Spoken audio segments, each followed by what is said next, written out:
Primera pregunta. Y esa mirada amenazante. Es que la pregunta está amenazante. Comienza así. ¿Estoy glorificando a Dios si trabajo fuera de casa? Y continúa. Mi esposo no me estorba, mis hijos tampoco. Pero mi hija de 10 años me ha dicho que quiere que esté en casa, quiere que cuando ella llegue de la escuela yo la esté esperando. ¿Estoy glorificando a Dios si trabajo fuera de casa? Ciertamente una buena pregunta. La inquietud expresa algo del deseo de poder glorificar a Dios en medio de una situación como esa. No hay dos hogares iguales, comenzando eso, aclarando esa realidad, pero en términos normales, el deseo de un matrimonio, de una pareja, el deseo último debe ser el que el esposo esté trabajando, proveyendo y la esposa puede estar con los hijos en la casa.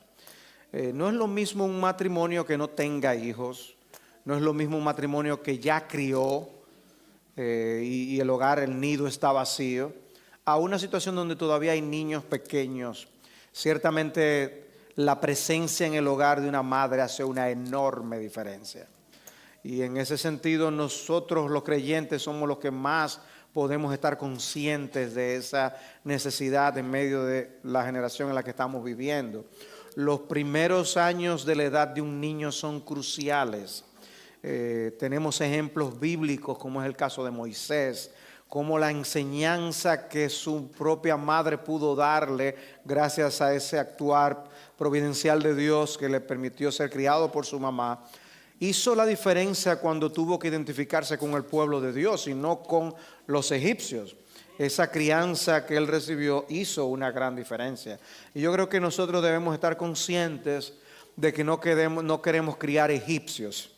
Queremos criar aquellos que van a dar gloria a Dios y que van a ser equipados, preparados para la vida y para salvarlos. Queremos que se salven.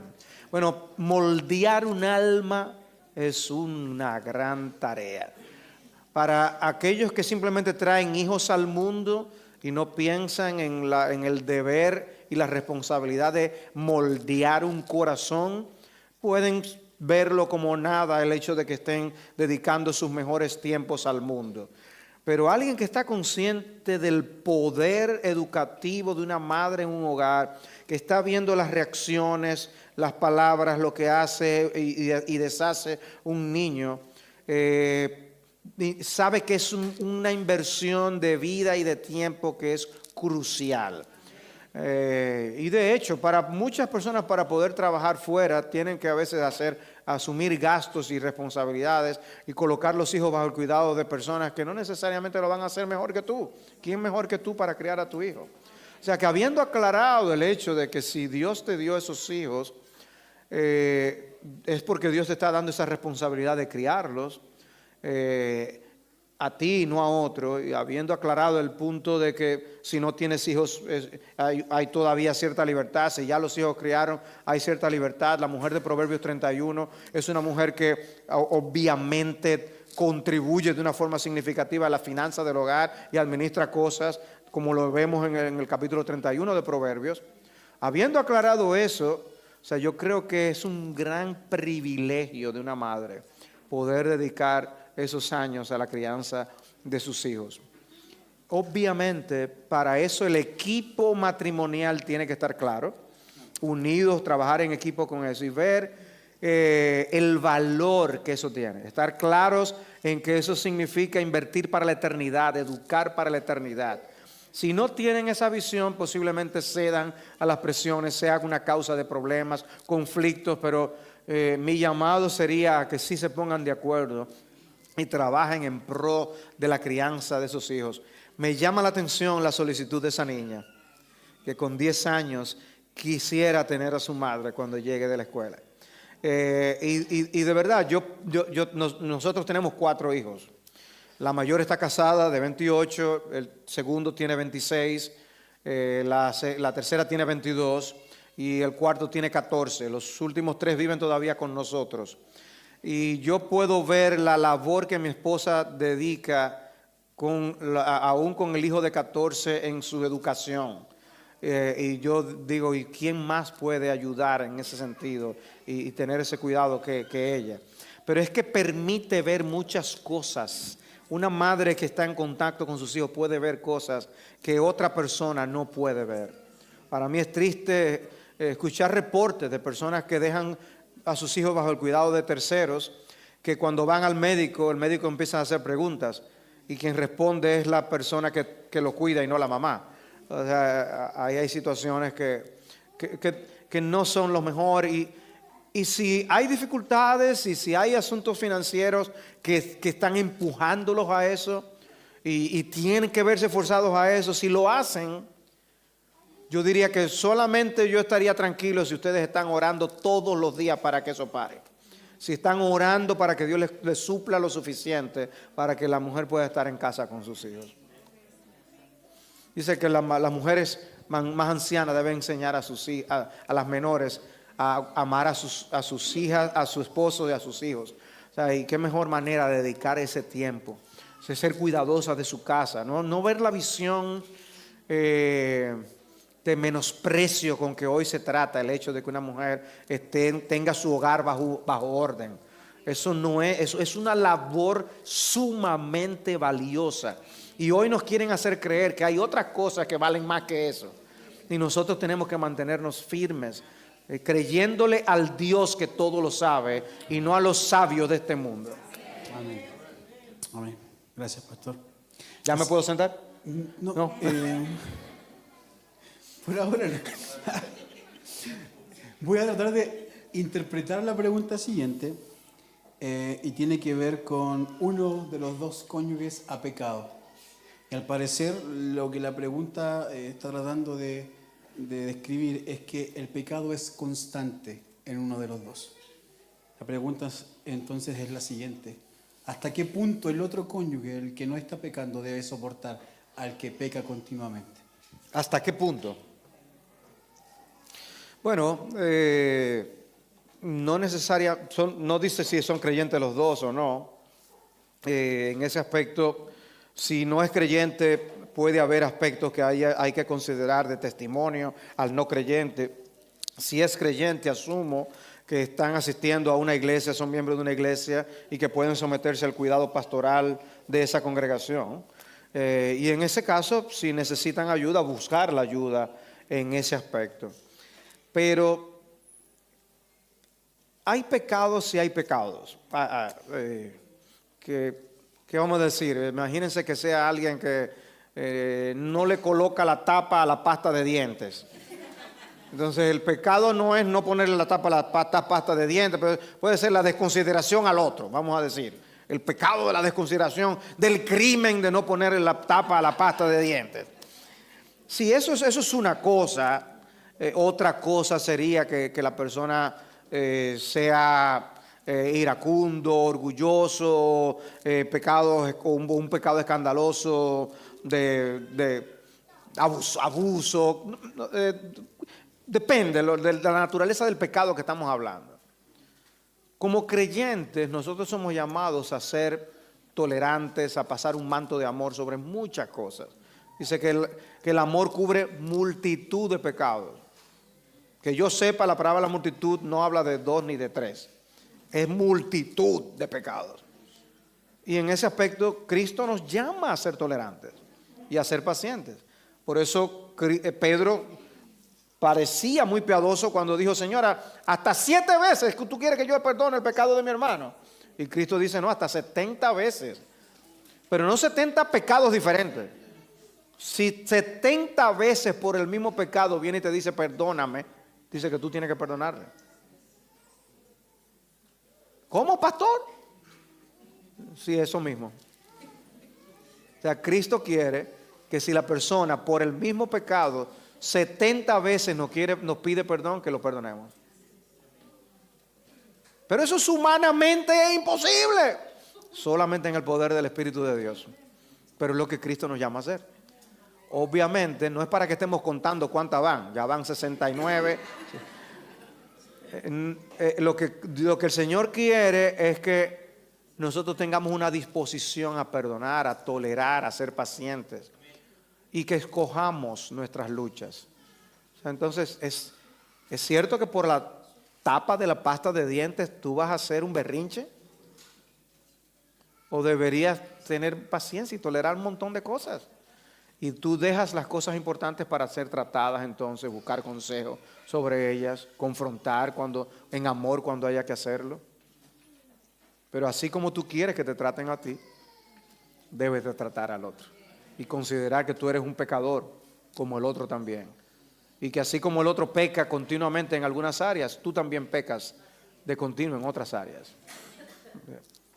No es que justifiquemos el pecado, no es que excusemos nuestros pecados, no es que minimicemos nuestros pecados, es tratar debidamente con el hecho de que estamos conviviendo, somos pecadores conviviendo con pecadores. Esa es la realidad.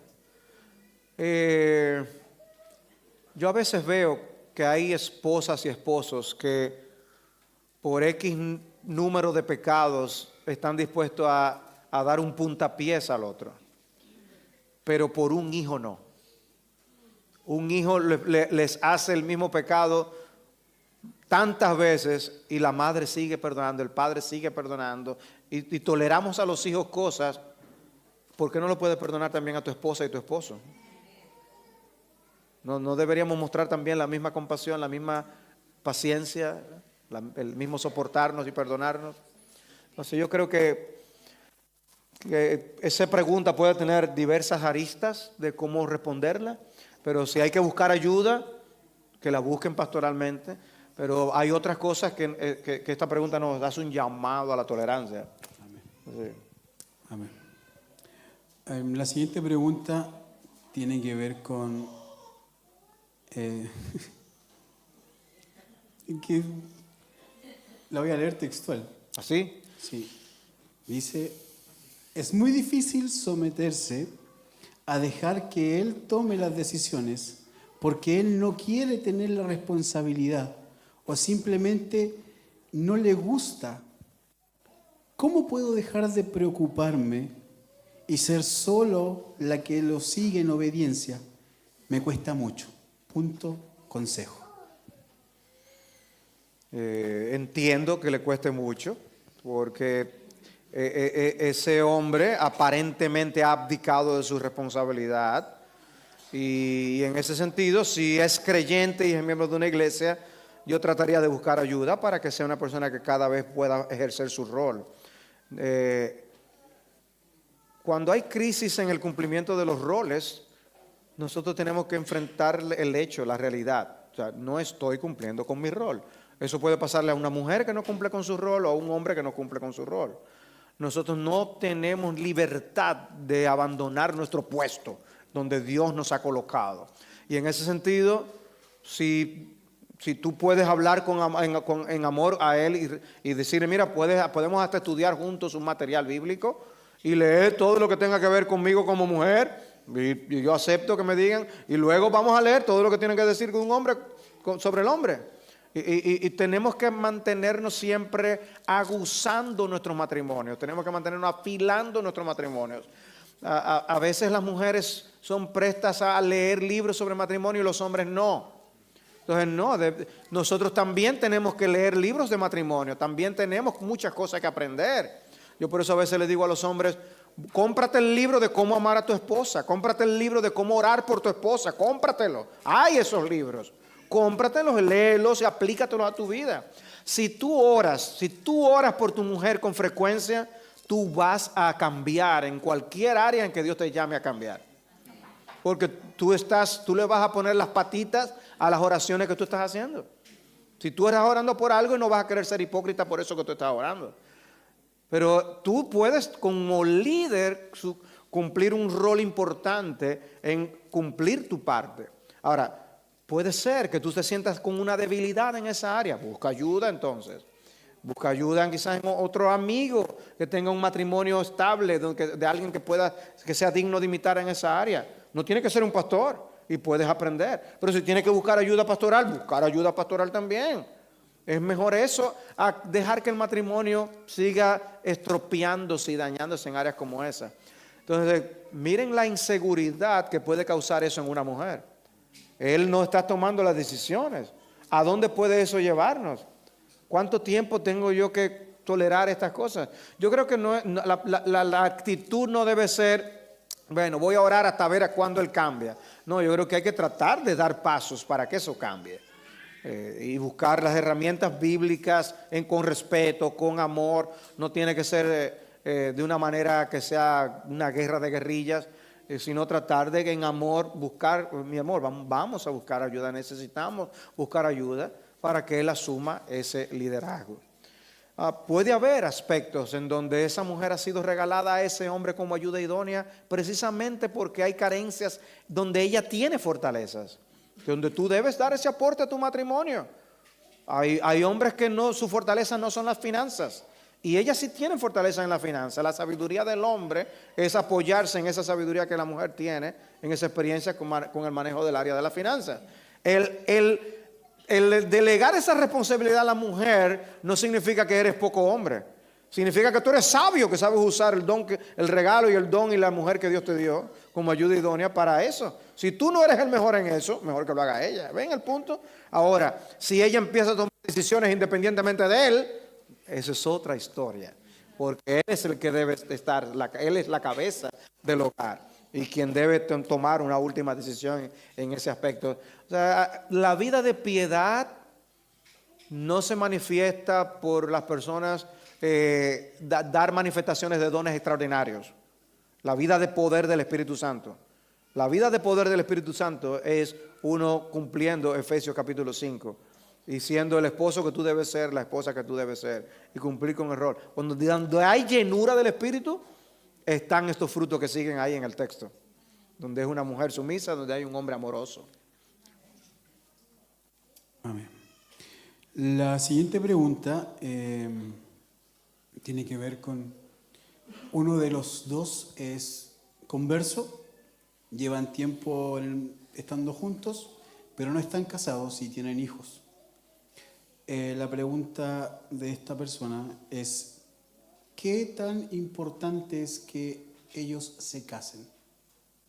Si llevan tiempo y tienen hijos y ya llevan un tiempo estando juntos, años, ¿es importante? Las reglas de cada país pueden variar en ese sentido. Nosotros somos llamados a vivir civilmente dando ejemplo a la sociedad. Y en ese sentido, la sociedad nos llama, tiene reglas, órdenes, leyes que regulan eso. Y yo creo que aún en el aspecto del matrimonio, no solo porque la palabra de Dios lo dice, sino también por las leyes civiles, nosotros debemos casarnos para poder ser testimonio público de lo que el matrimonio es. Pero a la larga, en última instancia, quien casa es Dios. Lo que Dios juntó, no lo separe el hombre. Entonces, en ese aspecto, una convivencia de ese tipo, donde ya tienen estos hijos, están conviviendo juntos todos estos años, se reconoce ya aún legalmente en cuanto a asuntos sucesoriales y cosas semejantes, donde están dándole validez a ese matrimonio por los años que tienen de convivencia. Yo creo que ahí tenemos un matrimonio de facto. Cuando una pareja así llega a nuestra iglesia, nosotros lo que tratamos es de exhortar a que formalicen el matrimonio. Y a veces hasta tenemos que involucrarnos con la pareja, con el cónyuge no creyente.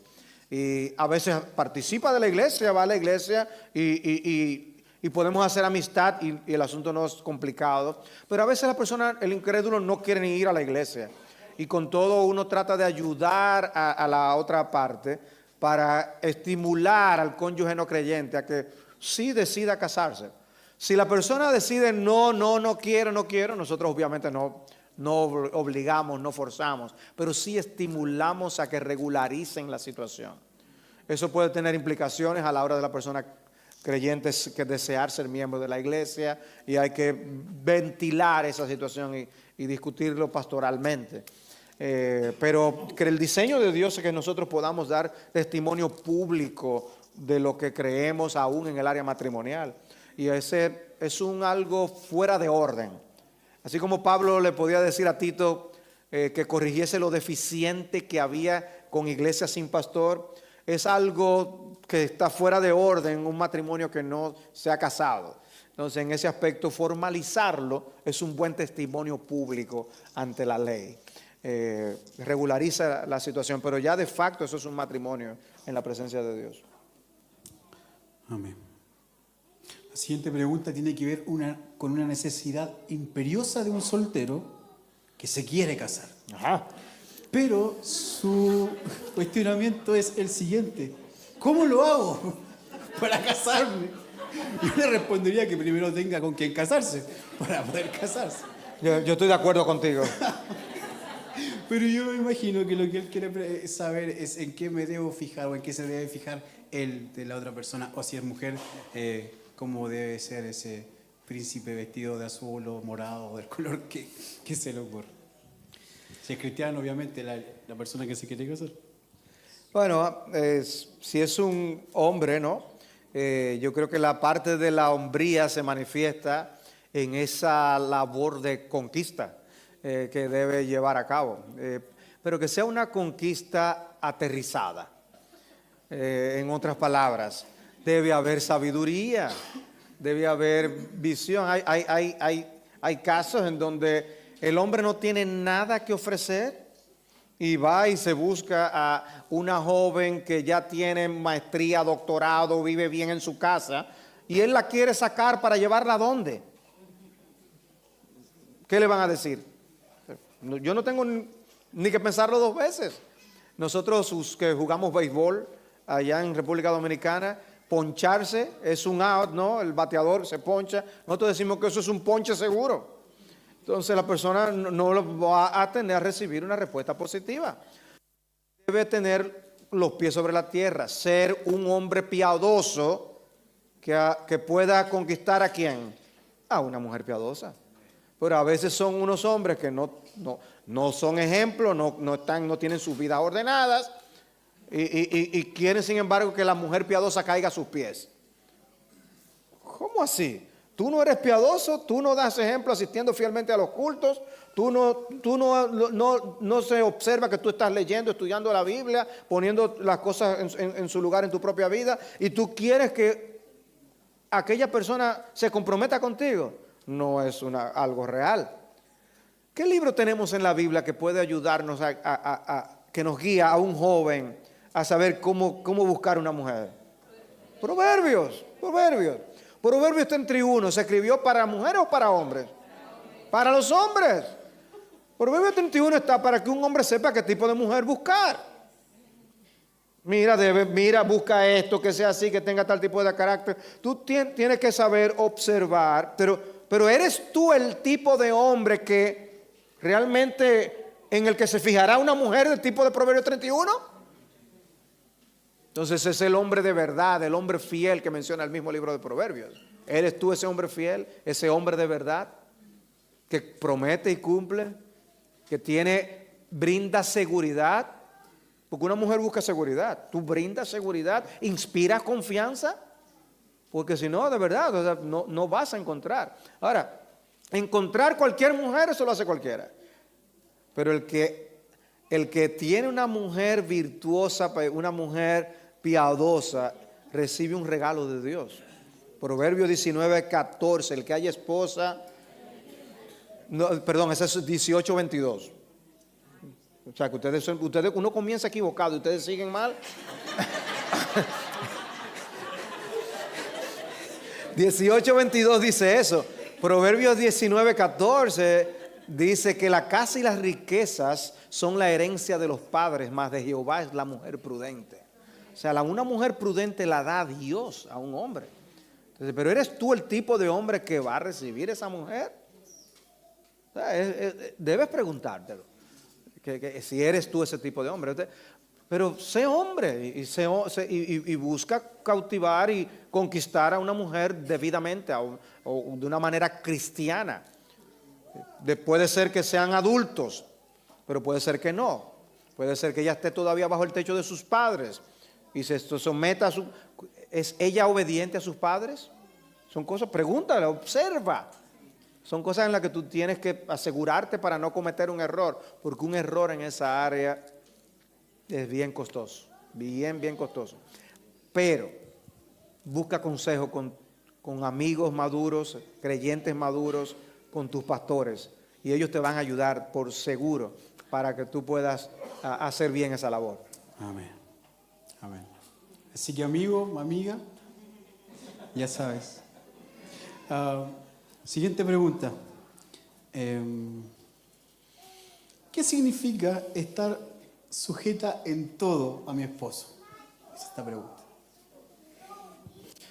Yo creo que lo difícil del término no es su implicación, sino lo que en la práctica encontramos en el corazón como resistencia. Y no lo vean solamente en la relación hombre-mujer y un matrimonio, porque la sujeción, la Biblia también la habla en el aspecto eclesiástico, el miembro de la iglesia con los pastores, o los ciudadanos con los gobernantes. ¿Cómo es el corazón cuando nos piden que nos sometamos? Entonces ahí es donde nosotros tenemos que ver el término como algo que va más allá que la relación matrimonial. Todos nosotros de alguna manera somos llamados a someternos y el corazón se resiste, se revela. Entonces debemos entender esa inclinación y esa tendencia para vencer lo que el término claramente significa. No es una obediencia tipo niño a sus padres, de lo que se está hablando cuando una esposa se somete a su marido.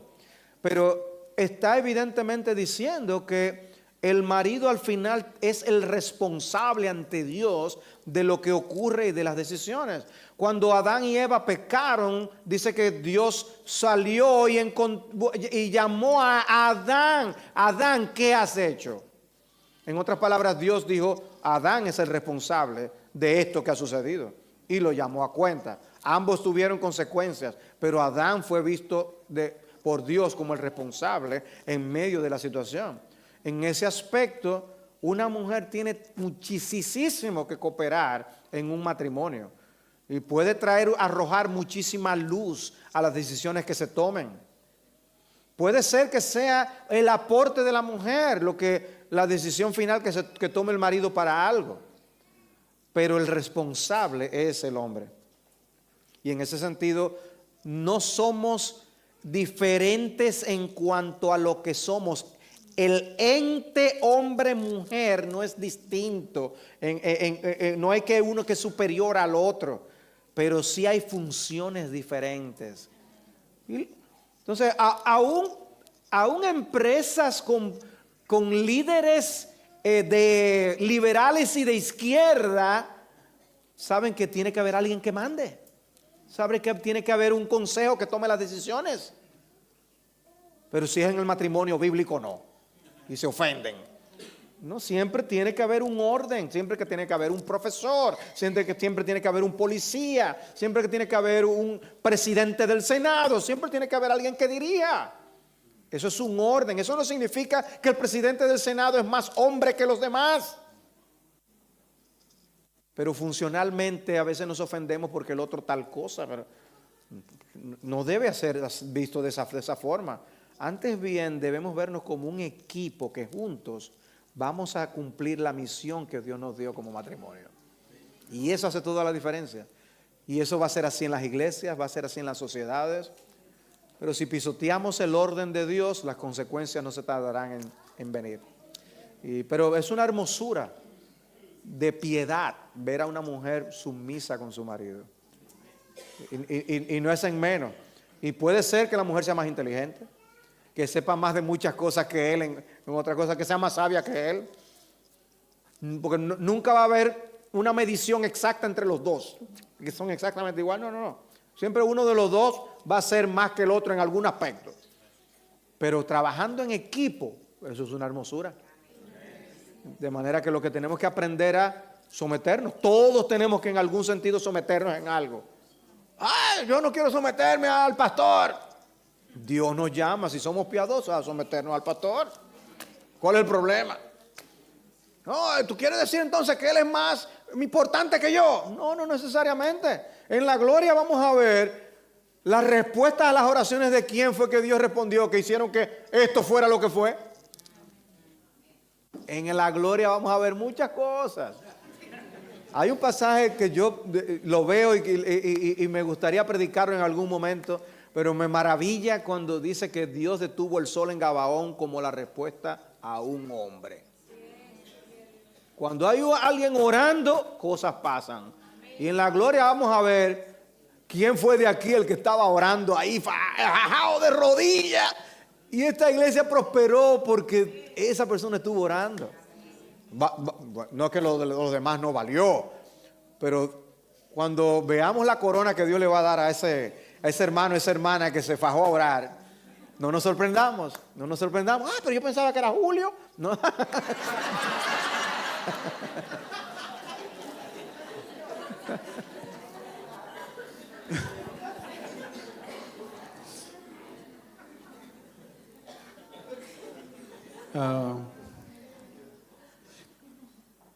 He sido un mal ejemplo para mi esposa y para mis hijos. ¿Cómo puedo remediar esto? Wow, gran pregunta. Solo la formulación de esa pregunta significa que tú vas por buen camino. Y quiero decirte que hay esperanza en Cristo. Porque si hay algo que tu esposa y tus hijos quieren ver, es a alguien sensible a la voz de Dios. Y si Dios te ha mostrado que tú has sido mal ejemplo, hoy es un buen día para empezar a cambiar eso. Y primero pídele perdón al Señor y pídele perdón a tu esposa y a tus hijos. Y que eso sea un compromiso, un nuevo compromiso para tú enmendar las cosas que están torcidas. Y aquí hay todo un conglomerado de pecadores que están dispuestos a apoyarte para que tú lo hagas. O sea que te exhorto a que busques el rostro de Dios y la gracia de Dios. Porque Dios es amplio en perdonar y Él tiene todos los recursos que tú necesitas para enderezar cualquier aspecto de tu vida personal y familiar que esté torcido. Y Dios limpia, Dios transforma, Dios cambia. La gracia de Dios puede hacer que cosas que ahora mismo han roto el corazón de tu esposa y de tus hijos, esa gracia de Dios puede enternecer sus corazones cuando te vean a ti dolido y compungido por haber ofendido, no a ellos, por haber ofendido a Dios. O sea que hay esperanza en Cristo. Y reitero, tu pregunta es un buen comienzo para que tú hagas lo que tienes que hacer. Amén. Esta es la penúltima pregunta. Es un poco larga.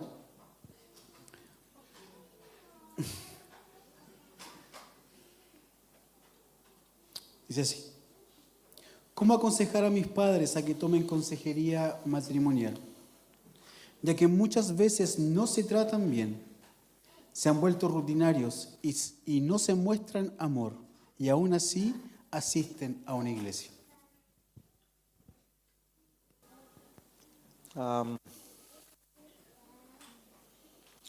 No sé si tus padres asisten a la misma iglesia que tú. Si no asisten a tu propia iglesia, puede ser que haya un ambiente del evangelio diferente. No quiero asumir nada. Es una pregunta que puede tener tantas suposiciones detrás. Pero si no es en tu iglesia, no sabemos a qué evangelio se exponen y a qué predicación de la palabra se exponen, a qué pastoreo de sus almas se exponen. Porque si tú les dices busquen ayuda pastoral, yo sé que hay iglesias donde no le van a brindar el cuidado que sus almas necesitan. Pero quiero asumir que sí están en un lugar donde hay pastoreo de sus almas. Quiero asumir que sí hay un evangelio que se está predicando fielmente y que es un ministerio de la palabra que les alcanza. Y que sencillamente se han resistido a hacer lo que es la voluntad de Dios en sus matrimonios. En ese caso, Dios te ha colocado a ti como un miembro, un instrumento en la familia para hacerles bien a ellos. Ellos están ciegos para no ver la necesidad que tienen de buscar ayuda y ser transformados en eso, y permiten que algo así persista. Cuando una iglesia anda bien, practica muchas cosas, entre ellas la disciplina eclesiástica. En la época de los puritanos, se llegaba a poner en disciplina a personas que no estuvieran cumpliendo con sus deberes conyugales, con mayor frecuencia que en lo que se ve el día de hoy. Casi siempre los pecados que se traen a disciplina en las iglesias son los mismos. Y hay otros pecados como que se toleran y se permiten. Y uno de ellos son esos problemas matrimoniales sin resolver. Y yo creo que es bueno que eso se traiga a los pastores y puedan ayudar a ese matrimonio. Deben buscar ayuda. Deben buscar ayuda. Resisten muchas veces, no se quieren exponer públicamente ante el pastor, les da vergüenza. Pero tú no vas a progresar a menos que tú reconozcas eso. Dice la Escritura que el que confiesa su pecado y se aparta alcanza misericordia. El que lo encubre no prosperará. Y es un sufrimiento que si tú estás aquí en esa condición, tú estás causando al resto de tu familia. Fíjate cómo ese hijo, esa hija puede estar viendo esa situación con dolor y con tristeza. Solo escuchar la pregunta rompe el corazón de todos aquí. Pero ¿por qué quedarnos ahí? Cuando hay soluciones en la palabra de Dios, cuando la Biblia nos brinda respuestas para lidiar con lo que sea que esté pasando en ese matrimonio. Esa frialdad de relación no debe ser. Hay un libro que se llama El marido integral. Trata con un capítulo del primer amor y lo que ocurrió con la iglesia en Éfeso, según Apocalipsis capítulo 1. Y cómo Dios llama al arrepentimiento a la iglesia en Éfeso porque había perdido su primer amor. Dice, arrepiéntete de donde has caído, haz las primeras obras. Quizás ese es un matrimonio que debe revisar los términos en los que se encuentra cada uno en la relación con Dios. Arrepentirse de sus pecados y empezar a hacer las obras que tiene que hacer en la presencia de Dios. Pero es que ya yo no siento nada, a mí se me salió. Bueno, es que no se trata de qué tú estás sintiendo, se trata de qué tú estás haciendo. Haz las primeras obras.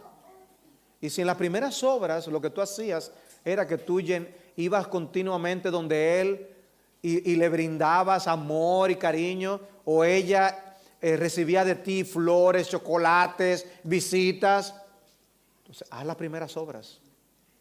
Llévale las flores, llévale los chocolates si tiene que volverlo a hacer otra vez.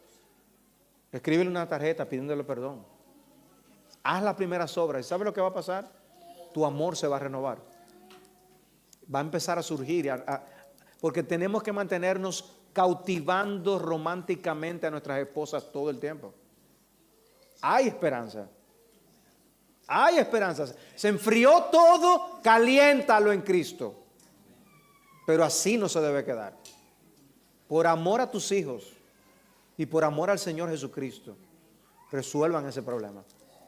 Resuelvan ese problema. No lo dejen así. Busquen ayuda. Hagan caso a lo que tu hijo o tu hija te está diciendo.